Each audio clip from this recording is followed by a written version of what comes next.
Liquor మద్యపాన నిషేధం చేస్తానని చెప్పిన జగన్మోహన్ రెడ్డి మద్యపాన నిషేధం చేయకపోగా కల్తీ మద్యాన్ని తీసుకొని వచ్చి వేల మంది ప్రాణాలు తీశాడు.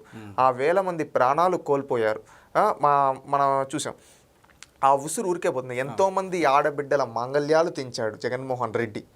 ఈరోజు అదే తన పాలిట యమపాశమై తన పార్టీకి తన చుట్టూ ఉన్న తనతో పాటు ఎవరైతే దీంట్లో పాలు పంచుకున్నా వాళ్ళందరికీ యమపాశమై ఈరోజు వాళ్ళు సుప్రీంకోర్టు వరకు వెళ్ళినా కానీ బెయిల్ రావటం లేదు, జైలుకి వెళ్తున్నారు.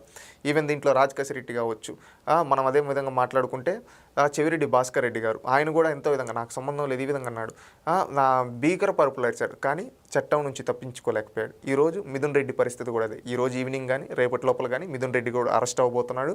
ఖచ్చితంగా ఇంకా ఆ భగవంతుడు కూడా వీళ్ళని కాపాడలేడు. ఎందుకంటే వీళ్ళు చేసిన తప్పులు అండి ఆ భగవంతుడు కూడా క్షమించడు.